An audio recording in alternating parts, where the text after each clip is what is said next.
would now like to introduce our next session by MCIA on technology, the future of disputes or the disputes of the future.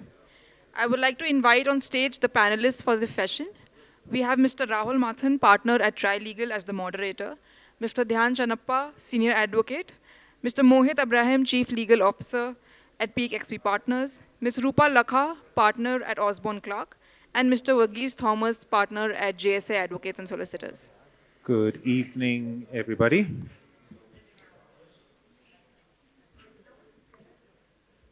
Niti, are we ready to start? Yes.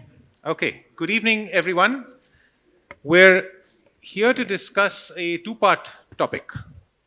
The future of disputes and disputes of the future, or the other way around. And the way I thought we'd do this, and I've sort of shanghaied the rest of the speakers to go along with what I'm saying, is we'll split it into two parts.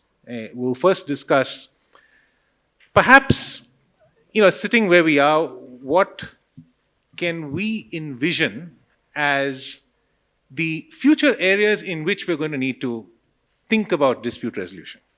And we're going to try and do it in a roughly informal way. We've had some very preliminary discussions as to what we're going to talk about, but I'm hoping this is going to be a bit of a free-flowing discussion.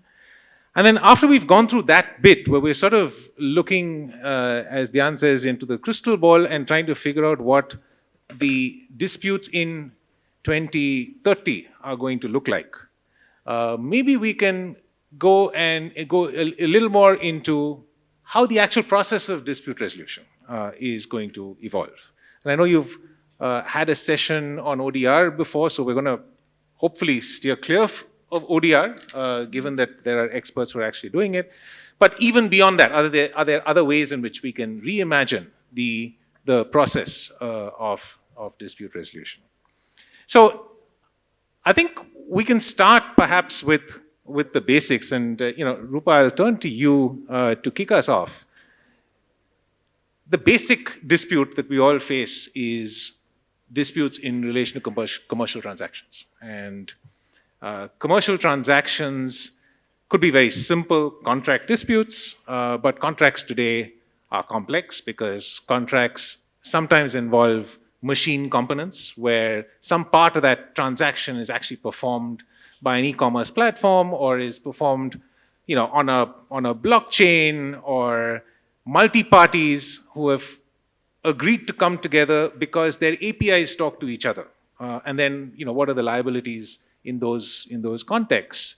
But equally, just in very traditional fields of operation, and Rupa, I know that you specialize in construction law, so even in that field, the fact that data and just this whole information technology world has penetrated deeply into every aspect of life will change the way in which we think about those disputes.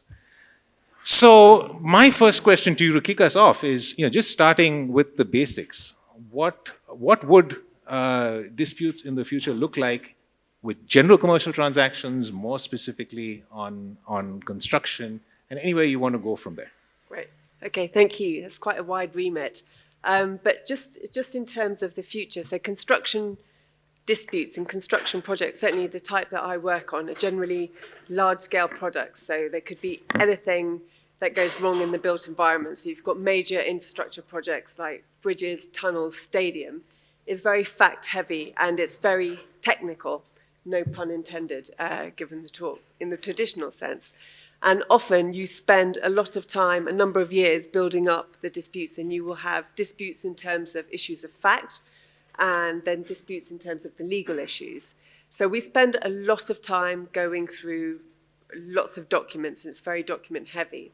So that is, for example, one element where the use of technology can help to facilitate that.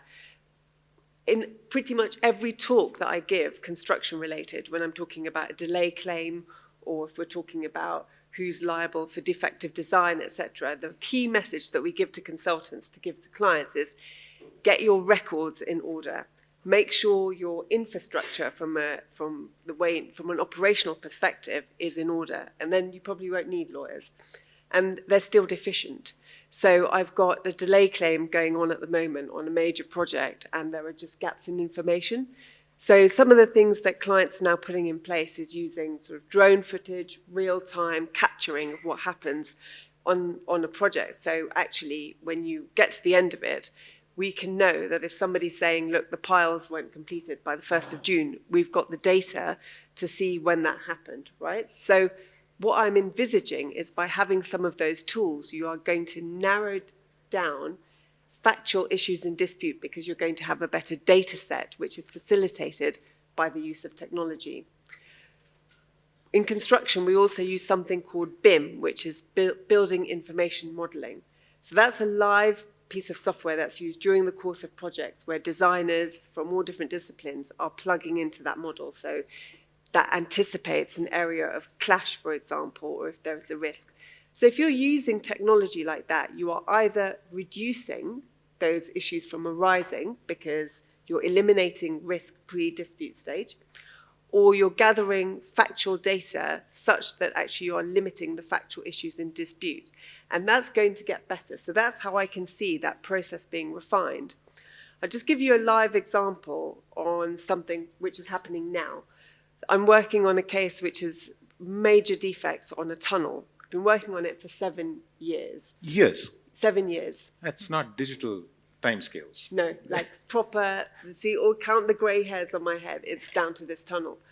But what we've got a pre-action meeting on it. 7 years pre-action, I would say. Oh, okay. Yeah? That's even better. So this is a pure Feels like Dickensian. India, just yeah. like India.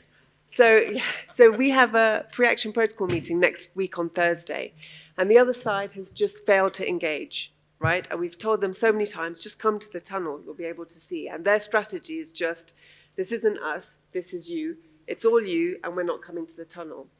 We've used technology, I say we, but with the contractor, to effectively produce a virtual walkthrough of the tunnel, which we're going to present at the meeting next week. And what the model does is it not only takes you through the tunnel, but it peels off the different layers of the tunnel infrastructure so you can demonstrate when you're talking about all of the defects and the damage, how that's manifested and the extent to which that manifested. And we're going to take them through that. So we've got a pre-action meeting where we're gearing up for a mediation on the 19th of November. If this process is right and we're using this technology in the correct way and it's having the right impact, it's going to increase our chances of settlement because that will have percolated through. If it doesn't and we get to trial, we're going to use that model to demonstrate to the judge in the Technology and Construction Court what's actually going on in the tunnel. That is extremely powerful. Saves the judge having to go to this place in England. But you can see already how that is a tool that's being used now in order to narrow the factual issues in dispute. You're conveying things which are exceptionally complex and with a greater impact than you would have had you not had that advance done. So that's two examples, I think, A, in terms of the future, but also how that's coming into play now. I'm going to turn to Dhyan to speak about, I mean, as you're talking about all of this, the evidence questions that this raises just jumped to the top of my mind. But I'm going to turn to Dhyan to talk about that. But I actually want to ask you a slightly different question as a follow-up. How quickly are we moving to this future? Because what you've described sounds, like something that I'd use my Vision Pro to see, peeling off layers of the wall to see what's going on behind. This is not what judges or litigants on the other side are used to. How quickly are we moving to this future, or is it just one particular corner of the construction world that's doing this and everyone else is? No, I think we're moving quickly because actually the clients that we're working with are very sophisticated. So actually that technology is not ours. That's driven by the contractor. So we are using what is out there in terms of them refining their product to go out and sort of lead with these cutting edge projects. We are harnessing that and using the benefit of that to bring it into the legal space. And that's where, you're bridging what you are doing from a legal perspective to working with your clients. So we talk about, and the previous discussion was talking about, improving law firms so that you can drive efficiency for working with your clients. I'm talking about working with your clients so you can use their efficiencies to impact your case in a positive way, and that is happening. You know, the processes in engineering, etc., are way out there. So we're just finding ways of using those so it's relevant to what we're doing. So Dhyan, I'm going to turn to you on this because I don't know if this falls within the definition of what we've traditionally viewed as evidence.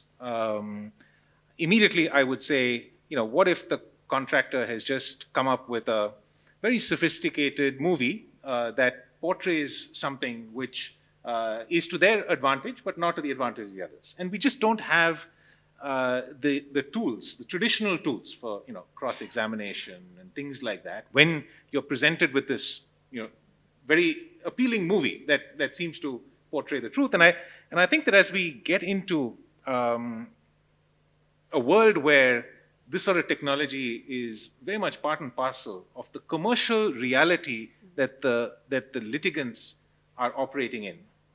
In some ways, the judicial system, for which this is not the commercial reality and this is not the reality, will struggle to accept some of these things as evidence.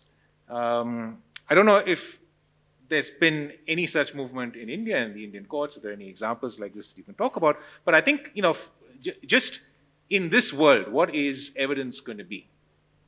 Yeah, thanks, Rahul. It's a tough question. Well, before I actually answer your question, when I was leaving to come to this conference, my colleague said, how can you go to this conference with paper? You need to carry your laptop. So I carried my laptop, though I hardly use it. But I came here and I saw that everyone is using paper. So I think we are still a little lagging on technology in that sense. But having said that, see, in evidence, there are two parts. The first part is admissibility, and the second is proof. When we look at the rules of evidence, really the rules of evidence deal with admissibility. How do you admit a particular evidence on the record? And the second is actually proving that fact. What we have in India in terms of admitting electronic records is really in terms of Section 65B under the Evidence Act and now under 63 under the new Act.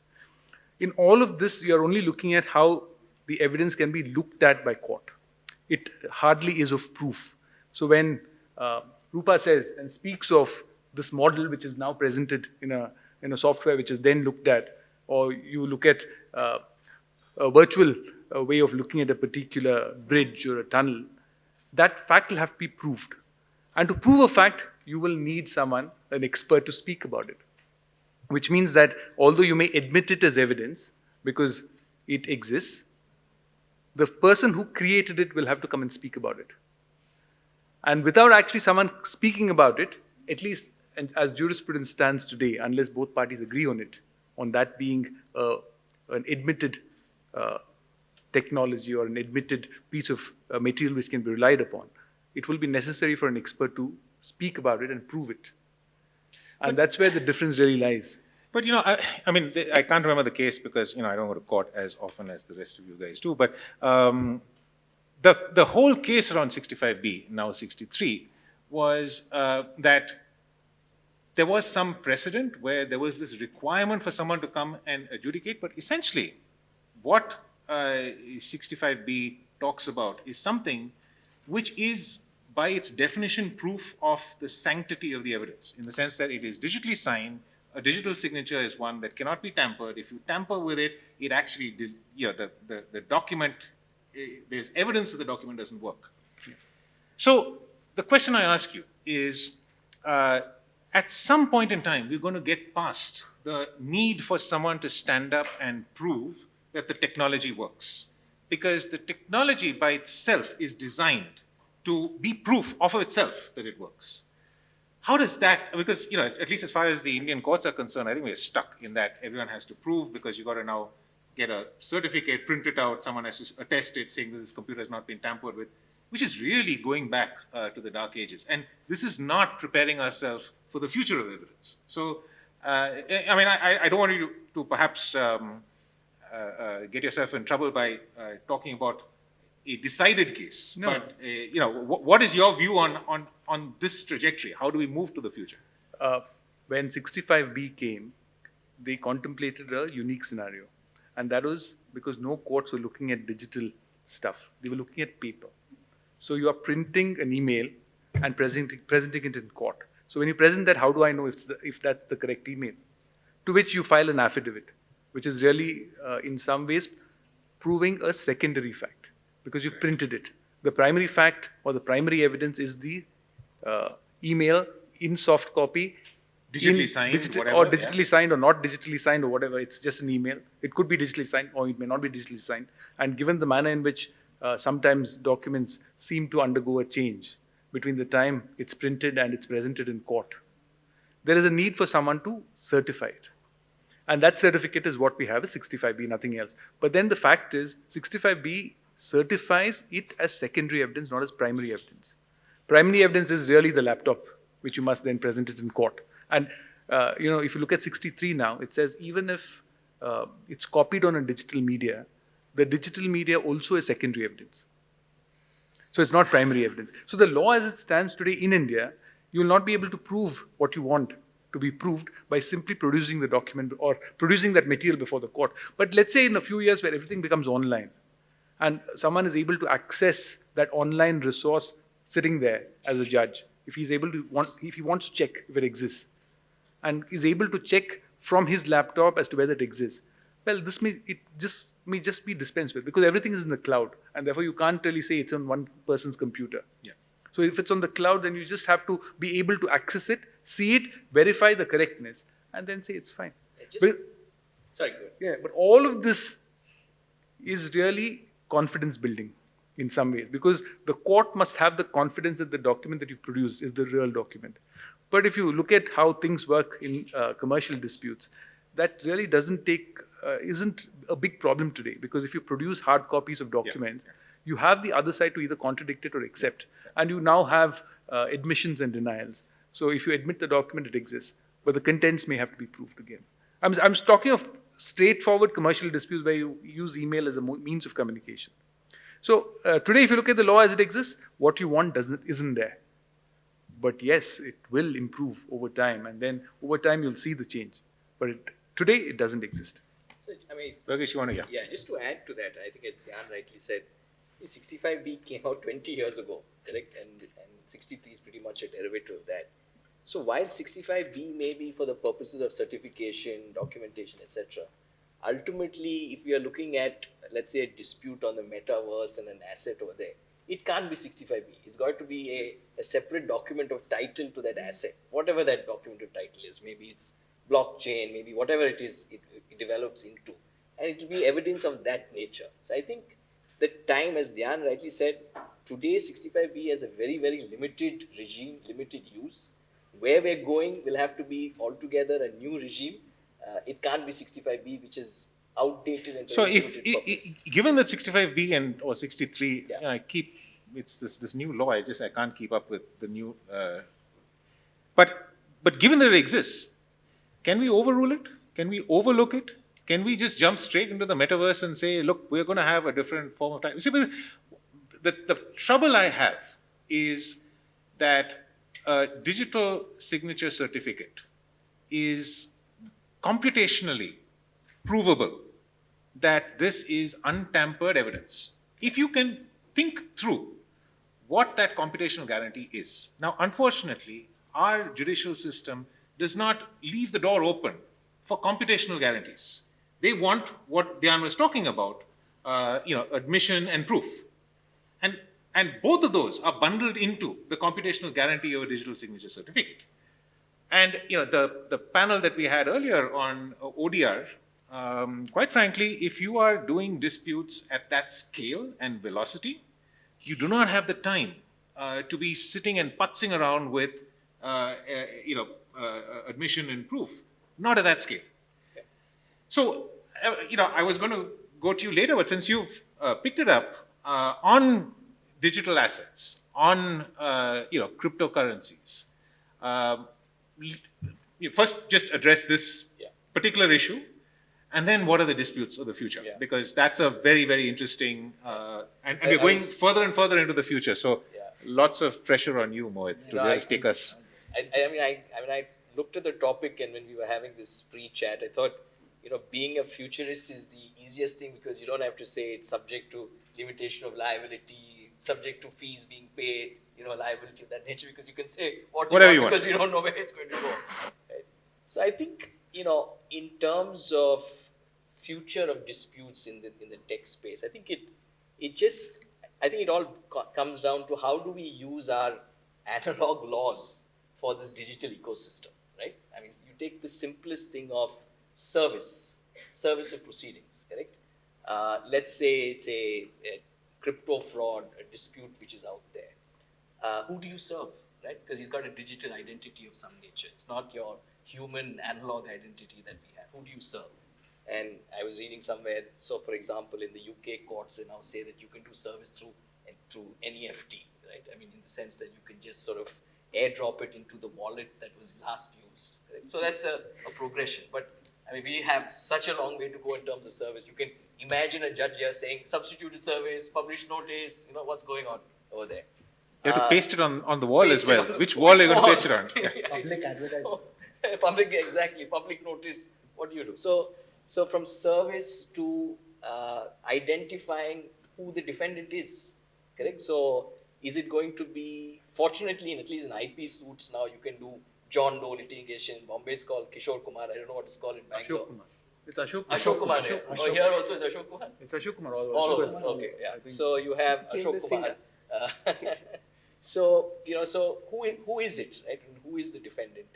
And I think it raises the issue in terms of, all right, you get an injunction. Let's say there's a crypto hack or a data hack, and you get an injunction, right? What do you do with it? Because in terms Who's of it against? enforced. Who are you going to enforce And it I think against? there was some Australian court which came up with an innovative solution, which said that this injunction also applies to anyone who's in possession of this data. So I think it was in the case of H.W. Ebsworth, an Australian law firm, which was the subject of a hack. And there were some 2.5 million documents which had been taken out. And they went to court, exactly at the same point, persons unknown. And the judge said, all right, to make it effective, it will also apply to persons in possession of this. And who So actually get down to this is the sort of loose language that really gives me the creeps. Right. Because We- who owns it Yeah, sorry. could also include the cloud provider who's hosting it. it. And that was the next point. Exactly. And then the telecom operator that's actually So transmitting it. And that's the next debate. Who is liable, correct? So if you can't find the hacker, is it the platform? Does the platform own a fiduciary duty? Is it the developer, correct? So will it go there in terms of pushing the liability onto these parties itself? So I think there's a host of, and it all comes down to using the laws that we know and we've studied for the last 40 years and, which has gone on for centuries, trying to apply this into principles where, which are not necessarily spatial, right? And in terms of, you take a simple thing like competition law, right? What is relevant market when it comes to the metaverse or the cyber world? How do you determine these sort of things? So I think that's the challenge, right? How we adapt to using the laws that we know to a future which is so amorphous in that sense. Actually, We actually, just on that point, very quickly, few months back, we had to practically deal with a case. We filed a case in the Delhi High Court. People were using our firm's names and our partners' names to run an elaborate investment scam on WhatsApp and Telegram. They were actually creating these fake investment apps, and people were losing crores of rupees. There were FIRs registered against us in random places.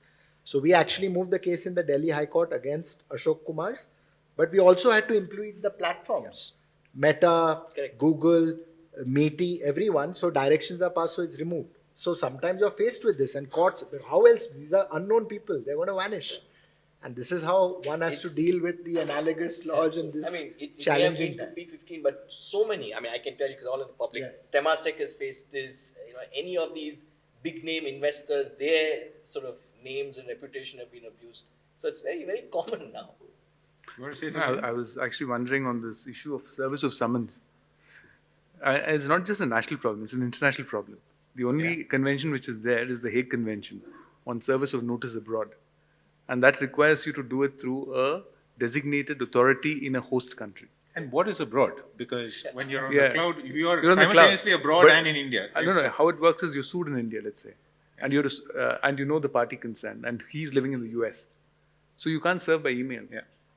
You need to go through proper channels. By the time he's served, the effect of whatever you want to do is over. So, even internationally, you've not actually thought through this. And I mean, we've succeeded in cases saying service by email by court was ineffective, and therefore the notice served in a foreigner was incorrect. And therefore you had to redo it. So, I mean, So as I'm thinking, look, we started out saying, I don't know what we're going to talk about. It looks like we're not going to get past question 1, given the amount of, but it seems to me, just picking up from what you were saying, Varghese, that the problem is that we're trying to fit a square peg into a round hole. Square peg being this whole new technology area, round hole being the laws that were relevant up until now, but clearly seem to be past their sell-by date for what we're doing now.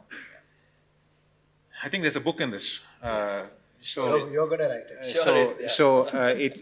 It's not something we're going to resolve right now. But Mohit, I want to take you and ask you to take us even further out, and probably, what are the disputes of the future? But something that we've all sort of spoken about briefly, every one of us, which is just this whole virtual world that we're in. I think Varghese mentioned who, but there's also what.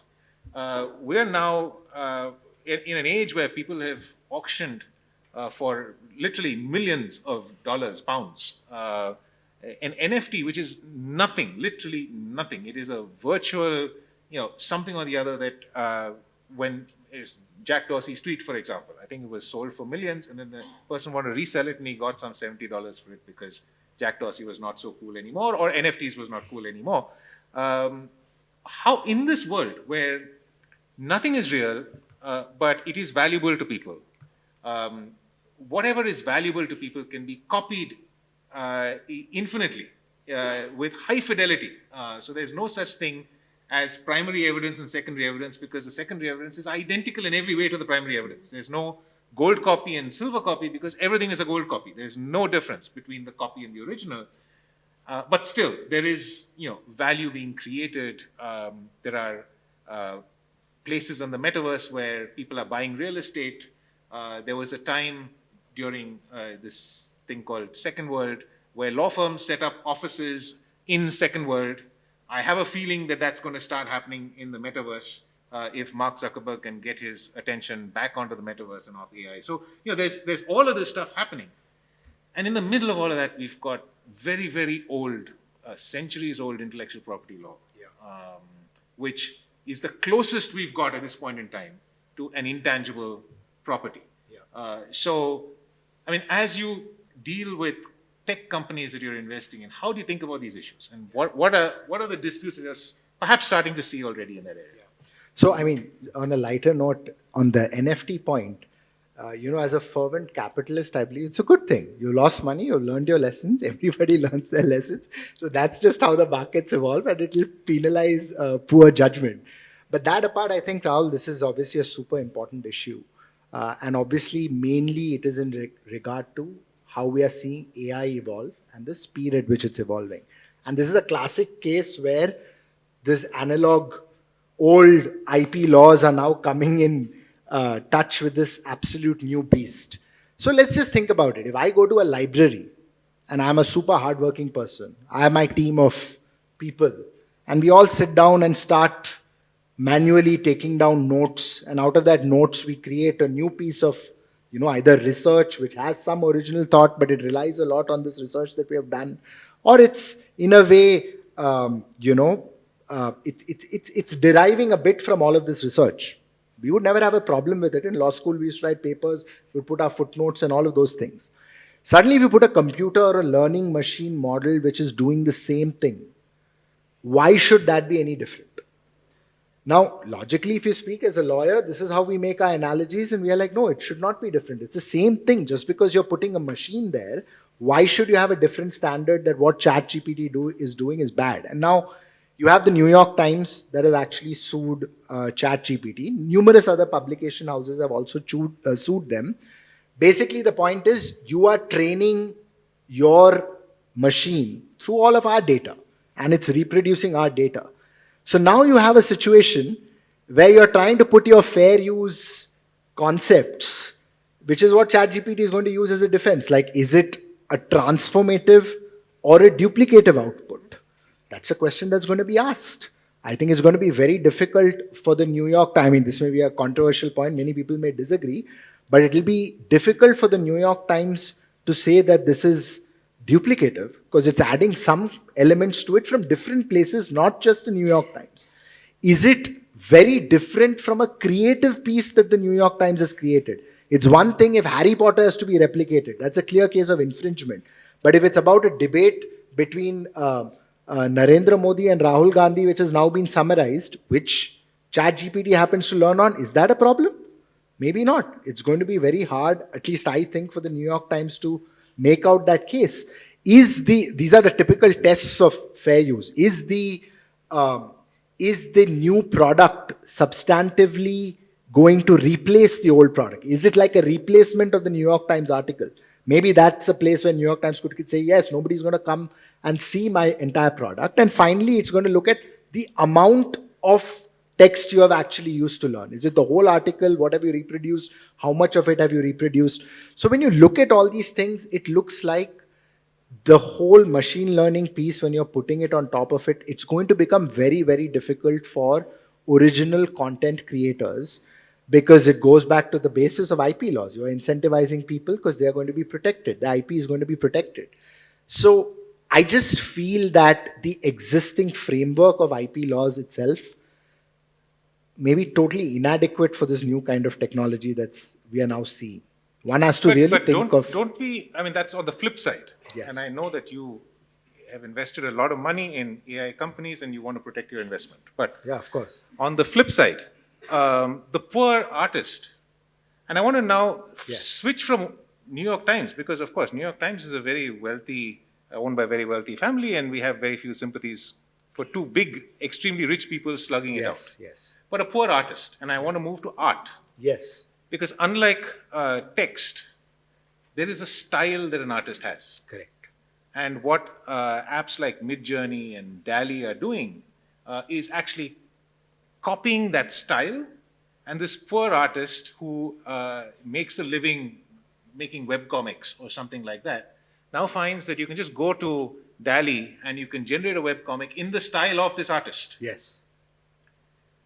So, don't we not want to protect people like that? Or is it just where you've put your money and you want to protect No, absolutely. We have to protect people like that. And that's where the core IP laws actually are still very relevant. You don't need new laws for those kind of situations. I'll talk about one of our companies, InVideo. And before I came here, I like fooling around with tech, and I'm sure you do as well. So it generates a video basis a text that you put. So the text I put in just before coming was, lawyer session on AI where the audience is bored but pretending to be interested. I just put it in, right? That to see what it was. Yeah. To see what it was. It doesn't exist, certainly not on this panel. It takes about 3-4 minutes for the video to generate. Again, I'm driving clicks towards one of our own companies, but it's actually a great product. And the product that comes out is actually a pretty funny 1-minute video, which ends with a joke, which is that it's addressed to the audience, but it says that, well, at least you're not on the speaker side or something to that effect. I was pretty impressed. I was like, this is cool. But as I was going through the video, I could see that every image that is now being shown, it's taking stock images from the internet. There is a credit. They have a licensing arrangement with these agencies, and it is using licensed products. It is giving a footnote that even the music is licensed. Now the content is something that it has created. That you're not going to see that. But at least in relation to the images and the music, it's there. So I do believe that for AI companies of this nature, including a ChatGPT, and they are increasingly going towards getting licenses from all these databases through which they are learning. So that is the trend in which this is going. But the problem is some of this is so vast, Rahul. They're learning trillions and trillions of, bytes of information that for a content creator, this poor artist, that artist is going to find it hard to even know that this machine is trained on it because the product that's going to come out is going to be so singularly unique. And this is a fundamental challenge. So while I will encourage my companies, it should only be licensed, even the creator of the engine does not really know what is it's going to be trained on. And then you're looking at a future where, I mean, it's not a pleasant answer, but at least where I see the technology going, it's going to be very hard for that poor content creator to even know his thing has been used for it to be trained on. And I fear the genie has already escaped the bottle because Yes. OpenAI has already scraped up the whole internet, and even though now there's a big call for responsible AI, that ship has sailed.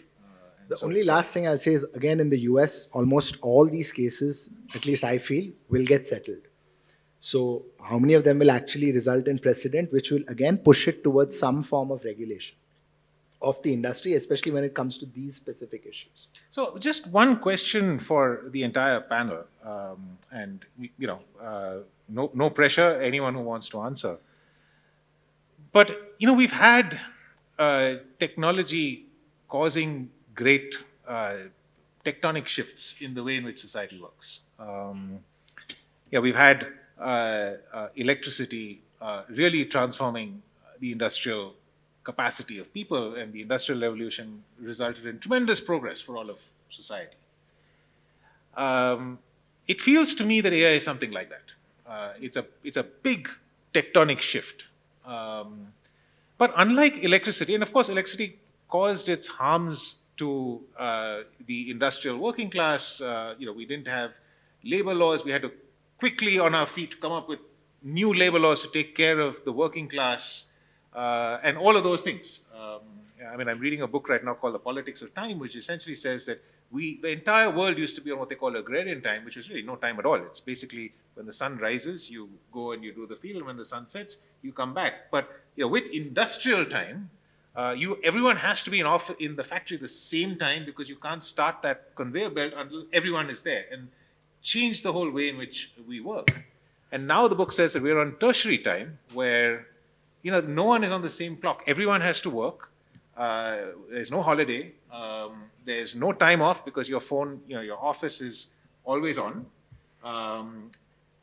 But none of this is as much of a sea change as what AI is doing. Fundamentally, to us lawyers, and it's a good segue into the next bit, but to us lawyers, it's going to challenge some of the things that we feel only humans can do. And that's going to change drastically. I guess anyone who's sitting on the panel here is probably saved themselves from, you're really at the upper end of that curve, and AI is not going to take your job immediately. Give it 7 years. Maybe. I think there's always, obviously they're going to catch up, but there's always a creamy layer on top that is going to be immune. There's a lovely analysis by the World Economic Forum which said that among all the jobs most likely to be lost to AI, I saw that, and I was very happy to note that lawyers were right at the bottom, least likely to be lost to AI, right? So I think just above nurses, which are not going to be lost to AI. And then I looked at the entire chart, and the job that was actually most likely to be lost to AI was paralegals and first-year associates. So that tells you something, right? That it's the jobs that can be replaced, even in law, that are going to go. But it's the senior counsel who can stand on his feet and talk about it. This is the post-hearted. So these sorts of things will probably not. But and before we segue into how the practice of law works, what do you feel about that question that I asked? Before we got into this, do we really need to rethink some of the laws that we currently have? We've spoken about evidence. We've spoken about contract and commercial. I think there's intellectual property challenges, no matter which way you sugarcoat it. I think you mentioned competition somewhere. This competition law is under pressure because of network effects. There is really a benefit to have a single Facebook. It would be terrible to split Facebook into 20 Facebooks. I wouldn't know which Facebook I should be on to know what you're doing.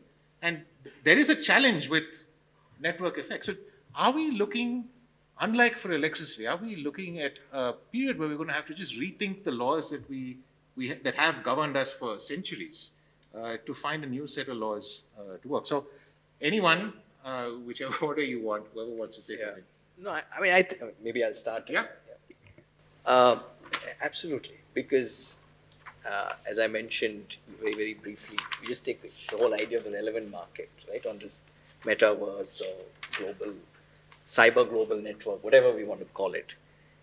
It then raises issues that who is in charge, who gets to legislate? Can you actually drill it down to nations to have individual laws for that? Should we then move to it's no longer effective, but a WTO kind of regime, right, which was there for trade, and then we move this into that. What's worked very, very well is domain names, right? And everybody has respected one domain name register, and there's a respect for that system.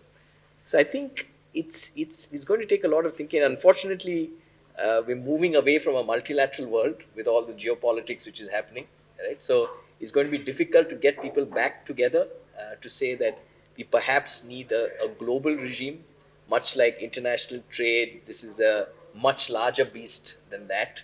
And we really need to look at it at a convention level, right? The millions of conventions that we've had, and then offshoots out of that. So I think we need to change the platform. It can't be nations legislating when it comes to this sort of amorphous area, and it's got to be moved up to a more sort of global paradigm. Rupa, any Yeah, thoughts from? I definitely agree with that, because the whole point of a legal system is to provide a framework within which society can operate. That's its essence of being. What's happening here is actually that framework is no longer operable because human behaviours are evolving, and I think we don't interact in the same way that one used to. The parameters within which we will operate are much wider. So your point is absolutely right. There's going to need to be a redefinition on a global scale in terms of some of these things that we're talking about, and that framework has to be done. So yes, the law will have to catch up, but the behaviours are going to change first. And the thing is, and actually, you weren't here for the earlier discussion, we actually ended very much on that point in terms of the evolution of human behaviours, what will be lost as a result of growth in technology, where some of those more junior levels are wiped out. So that transition, but that applies in so many other aspects, in the way in which we behave, the way in which businesses are run. What are we losing, but what new capabilities are going to come into play, and what protection needs to be put in place in relation to laws cross-border in order to deal with that. And I mean, this is a much more theoretical discussion than I think any of us planned for. But you don't know what you don't know. And that's the thing, is when we've got a topic like this, is we're talking about the complete unknown. And your point, Mohit, is that, it's not 20 years, it's 7 years. That's petrifying for me. So yes, I think definitely global scale, there will be a need. I agree with the concept, but I just don't think global regulation or frameworks are realistic in today's time and age. It just won't happen. The world is becoming less and less global. Most countries are looking more and more inward. That's my experience, certainly in legislation. What's more likely going to happen is there will be some countries that are going to understand the importance of the technology and legislate faster. So, for example, when I was in Uber, there was a time when self-driving cars was a big thing. And we were basically negotiating with each city, state in terms of creating regulatory sandboxes so we can operate them and actually test them. I think we will see more of that, and then other countries will see that and then adopt their own versions of it. But I don't think a global alignment is that likely. It's going to be more local. But I'll just... Can I just respond to a challenge? So I was on a panel with MCIA in Germany a couple of weeks ago, and we had somebody from Volkswagen who was there, and who was looking, one of his sort of a head IT lead. And one of his challenges is actually assimilating the software departments across, I think it was Bangalore, Pune, somewhere else in India, but also reconciling that with the West as well. So, you know, that's one of his things, is actually if you've got different laws and different regulations within different jurisdictions, but you are a global company, and it's your task then to assimilate that and bring that into one operation, you know, and that's what he's got to do. That is an immense challenge. I don't know how you reconcile that without something broader which straddles across, you know, all of it, because you're trying to run the same operation in different jurisdictions, but you're one company. You know, it's so complicated. You know, I think that's going to be, when you ask what are the disputes that we're going to have, what are the challenges, well, clearly it's going to come out of topics like that, where businesses who are operating globally, where you've got the Western market that's really interested in India, you've got India coming onto the global stage, you're operating with Europe, the US, and we're all working at different paces. How are you going to reconcile that when there is an issue? Lawyers will be happy. I was going to say, we just need lawyers to sort the complexity out. Yeah. I think the real issue at the end of the day will be who will make these laws. Will you let AI make these laws, or will you make them laws for AI? Like you have constitutional AI, Yeah. which lays down certain broad guidelines on how the platform will function. I was actually reminded of, when I was looking at this, Asimov's 3 rules for robotics. 3 laws of robotics, yes. Yeah. First rule is robot shall not harm a human. Second law is robot shall obey any instruction given to it by a human. And the third law is that a robot shall avoid actions or situations that could cause it to come to harm itself. And when they conflict, precedence is given to the first law, then the second law, and with the robot's self-preservation taking last place. So if you today have to put down a law which will ensure that AI will play second fiddle to humans, I think it won't be too long when AI will take over humans.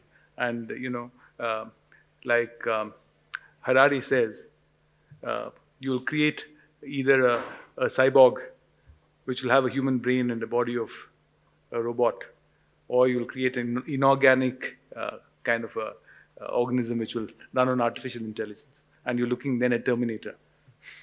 So the beautiful thing about the 3 laws of robotics, and I'm a huge Asimov fan, so I can tell you all the stories, is that despite the 3 laws, the robots managed to do all sorts of mischief that the laws were supposed to prevent them from doing.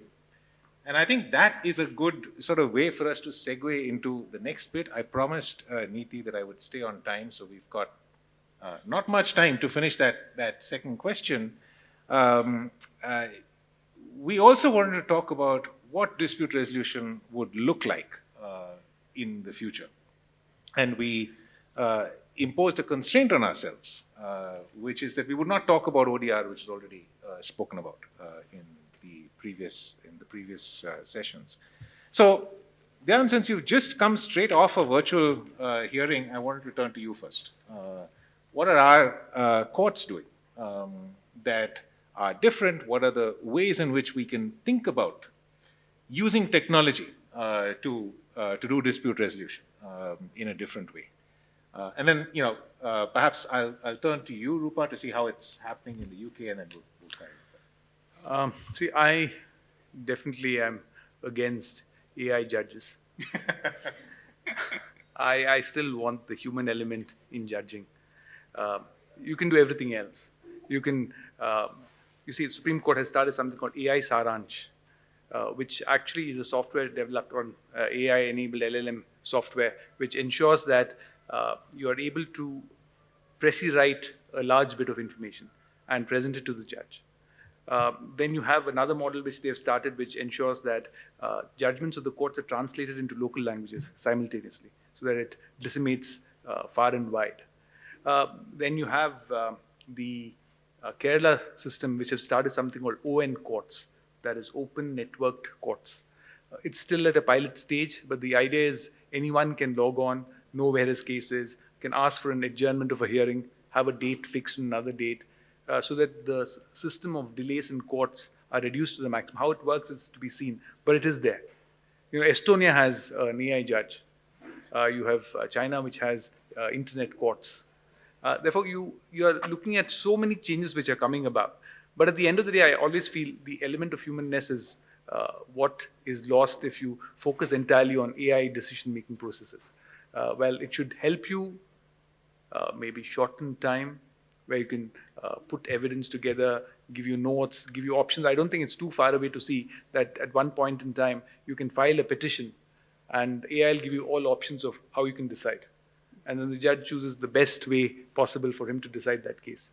Really? You Yeah, okay you with see that? it. No, he has choices. But the choice ultimately has to be made by a judge as to what he'll do. It's a slippery slope, Dhyan. But Once you it's start it's going down dangerous. that, Yeah. You get 2-3 drafts of a judgment. Yeah, you get 2-3 drafts, you choose the best. You have. I mean, it's like a law clerk. Yeah, it's like lawyers when they have to draft on the set of facts. They may get 3 kinds of petitions and how you can present it, how you can assess damages and place it before a judge, which is the best way possible. And judge then also uses a similar technology to find out what's the best way to answer that question. But he makes the choice finally. So there are many Black Mirror episodes which start like this and sort of go downhill very quickly. Yeah, But Rupa, what's happening in the UK? So there's a paper that was published, well, it's a lecture that was given by Sir Geoffrey Voss, who is the Lord Chief Justice. And he said, look, we're trying to get to an online justice platform for the court system. So ultimately get to a point where there's an app or a website that any claimant should go to initially to work out what's my step one. It's talked about a 3-funnel process. So step 1 is, what do I do to get this initiated? Then step 2 is to take you through various portals to try and resolve issues, narrow the issues in dispute. And then step 3 would effectively be a way of like going on a flowchart and saying, right, we've narrowed it down. These are your 3 options. This is where you go. The model that he was saying had to really center around intervention at every stage. So you are using digitalization, you're providing greater access, but it is all centered around using that technology to drive resolution at an early stage.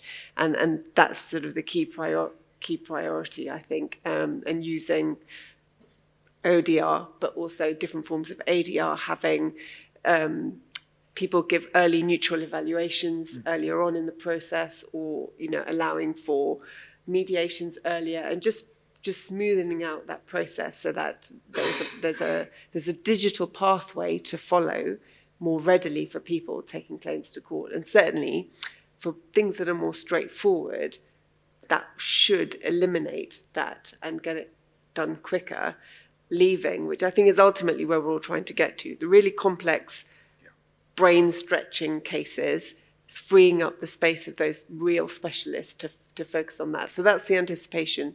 Already now in the High Court, it's e-filing. We use electronic bundles.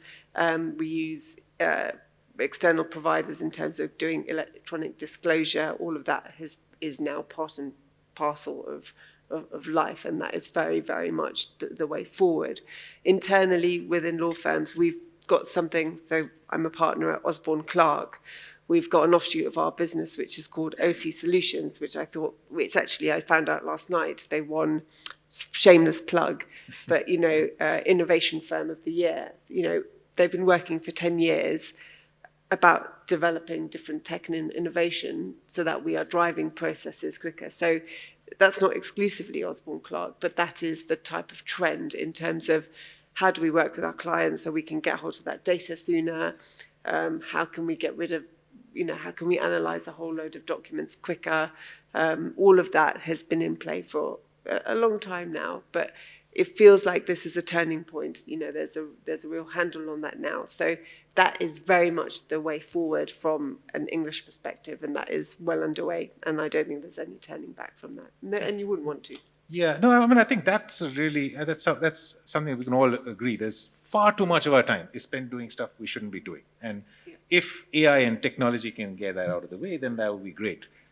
So, Varghese, how are law firms in India using this? I mean, any ideas in terms of what it is? And I think we will have I don't know how much time Neethi's going to give me, but just like a little bit of time for questions. If anyone has a burning question, you raise your hand after. Yeah, no, I'll make this quick. And I think by and large, when it comes to Indian law firms, we're probably still at baby steps.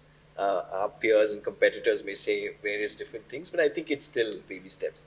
And I think you hit a very important point. There is a slight ethical dilemma, which is that, you have the paralegals and you have the associates, and you don't want a situation, and we're churning out thousands of law grads every year. Correct? Your heart breaks the number of people who apply to you for an internship, which you can't always accept. Correct?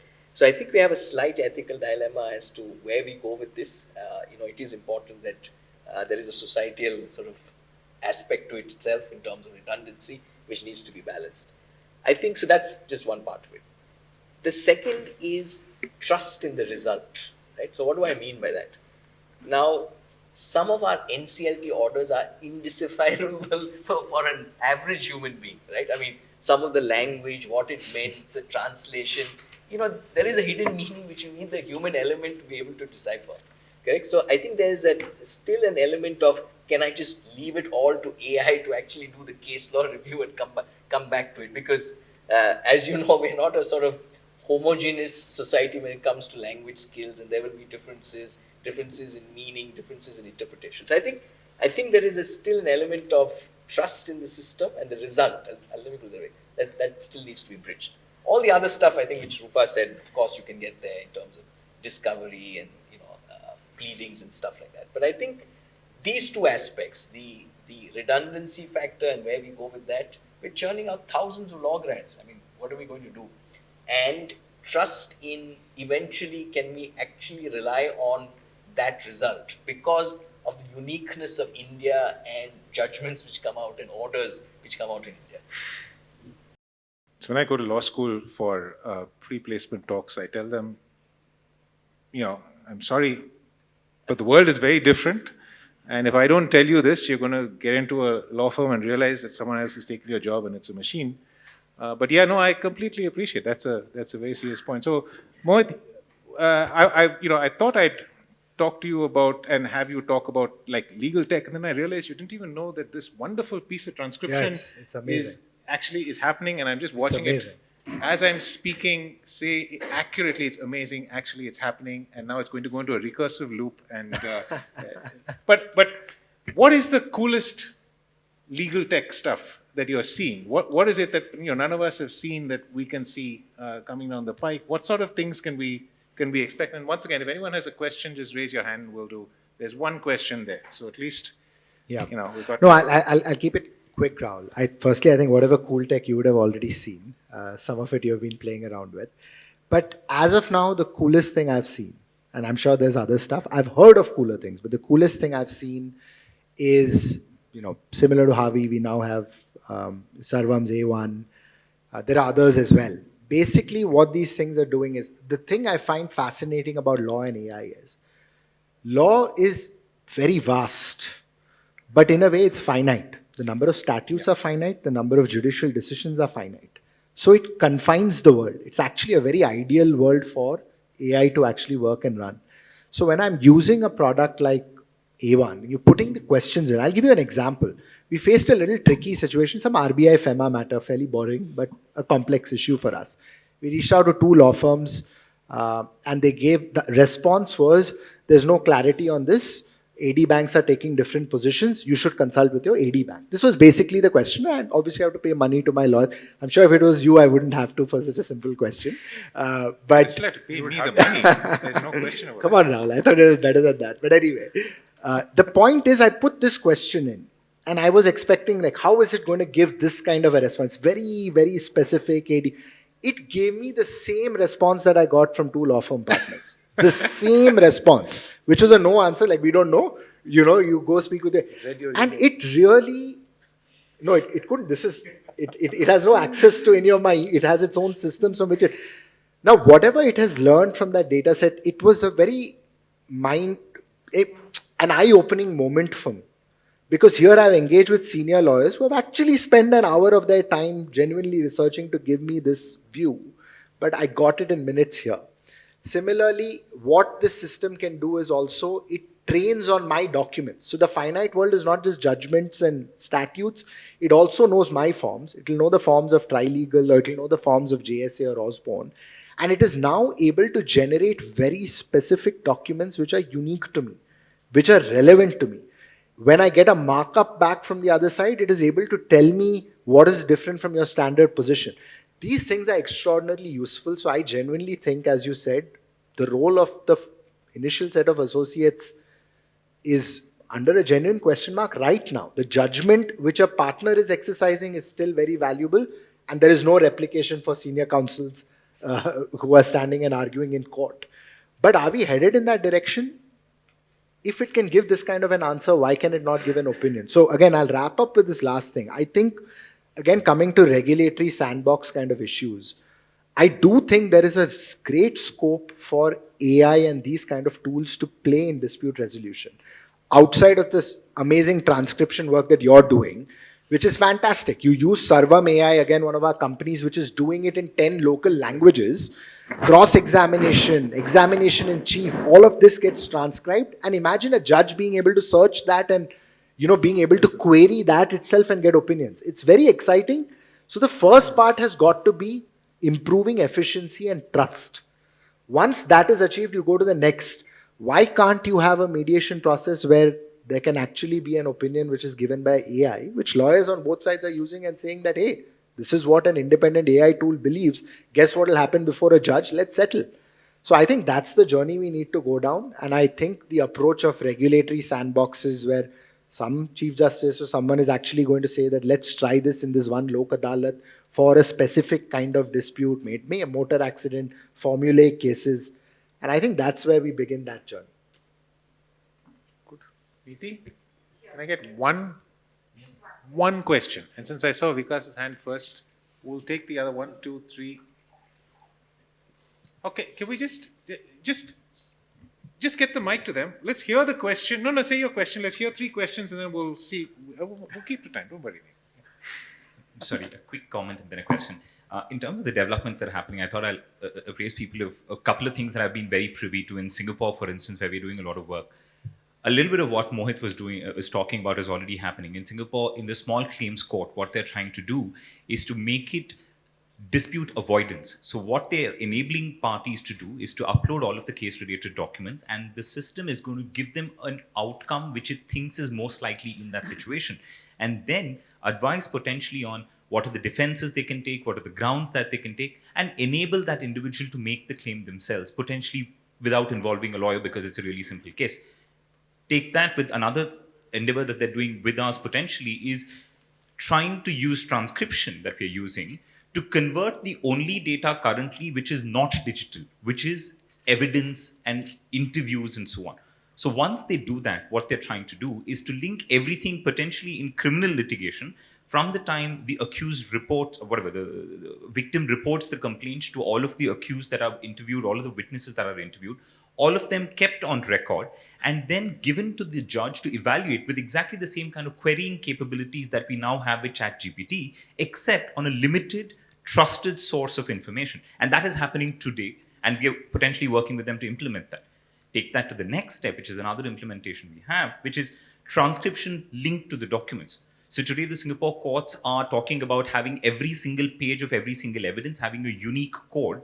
So when you say, if the judge could please refer to ACX456, that page is going to come up based on your voice prompt, and the judges are then potentially able to mark it up. And all of this is happening with the technology of today. So it's about using speech to text, it's about using the trusted repository of documents, using the trusted domain of case laws to then enable the judge to potentially what Dhyan was saying, a few limited options from which to choose from, each with the path that the judge consciously or unconsciously takes. How are we using that in ODR? We are actually using that to create a funnel mechanism. So to say, use all of this information, give a decision. So while Dhyan said, I don't want AI to make the decision, we are in fact saying, make that decision, but allow for an appellate layer so that if you are dissatisfied with the decision, there's always a human that's going to address it. But that need not limit decision making. You need not wait for that human to come and decide every single case. If there's a million cases of Uber, for instance, if you want to take every single Uber ride, if that had to go to a court, however sophisticated, efficient, it is a waste of time. So try and create that fund. And the question sort of leads on from that one is, if that sort of approach were to be taken, where to say humans are more supervisory rather than a part of the mechanism in decision making, would that address a lot of the concerns that were expressed on the panel on this issue? So I don't want to answer it, but Neeti, you'd appreciate that if we can get 2 more comments, questions, I think we'll be richer for the fact that we all know a little more than just what the 5 of us are saying. I had actually thought of another question, but since... No, just ask the question. Just don't expect an answer from them. Just, we'll think about it and we'll all, yeah. I thought of a question with a more interest quota, so maybe that will help win this competition. But in the disputes world, if you're thinking about, say, this is a thought experiment, right? And I would love the panelists' thoughts on this. Can we think of an AI judge, which Dhyan sir was very against? Yeah. Can we think of an AI judge for a very specific category of disputes, for which it's a straitjacket set of facts, and there can only be, a limited set of legal principles that are applied to, say, for example, an e-commerce transaction for sale of even a particular type of good. Is that something, a possibility that we can at least think of? So I'm going to call this to a close because that is, in fact, the exact way we should end this, with no answers, but thinking, because we have to find a solution to these thorny problems. All that's left for me to say is thank you all for being an quiet, rapt audience, and for my panelists for just allowing me to go all over the place and still, bravely answering questions. Thank you all. Thank you. Thanks.